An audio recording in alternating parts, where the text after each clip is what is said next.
มาเด้อพี่น้องผู้ใดจะกินข้าวนำกัน เมนูอาหารมื้อนี้ต้มแซ่บปลาแล้วก็ต้มแซ่บปลานี่ก็ปรุงรสชาติด้วยคะนอและเกลือหลังจากนั้นค่อยก็ใส่หัวหอมแล้วก็หัวหอมแดงเนาะแล้วก็ใส่ขิงใส่ก้านผักชีแล้วก็ก้านหอมป้อมแล้วก็ใส่พริกนำเด้อ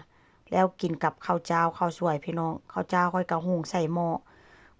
อแบบนี้เพื่อว่าเวลามันสุกขนาดเนาะน้ำแห้งอะนะก็เปิดไฟแห้งได้จักหน่อยแล้วก็ปิดไว้เพื่อว่าให้มันดาดหม้อออกเป็นสีเหลืองๆแบบว่ากินสไตล์แบบอยู่ทุ่งไร่ทุ่งนาพี่น้องแบบมันดาดหม้อหั้นนะมันจะได้หอมจะได้แซ่บว่าเส้นซะแล้วค่อยก็จะปรุงรสชาติด้วยพริกแดงจักหน่อยพริกนี้ใส่เพื่อความหอมแล้วก็เพื่อแบบว่าเพิ่มรสชาติสีสันเข้าไปพี่น้องปลานี่ก็เริ่มเปื่อยได้ที่แล้ว ผู้ใดยังบ่ทันกินข้าวก็มากินนำกันเด้อแต่ว่าบ่มีแจ่วได้พี่น้องกินแกงนี่เฮ็ดรสชาติแบบเผ็ดๆซ้ำนี้ก็ถือว่าได้แล้วล่ะว่าเส้นซะค่อยต้มนี่ประมาณ10นาทีแล้วพี่น้องต้มนี่ก็แซ่บๆเพราะว่าอั่นบ่ได้ใส่หยังถ้ามีใบบักข่ามเนาะมีใบบักข่ามหรือว่ามีบักข่ามจังซี้นะน่าจะหอมจะแซ่บกว่านี้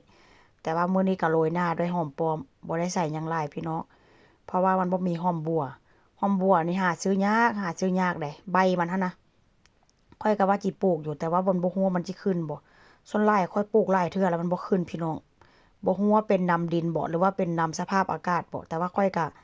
จิปลูกอีกหั้นล่ะว่าซั่นซะถ้าหากว่าปลูกบ่ขึ้นก็จิเฮ็ดตามสไตล์แบบอินเทอร์เน็ตที่แบบว่า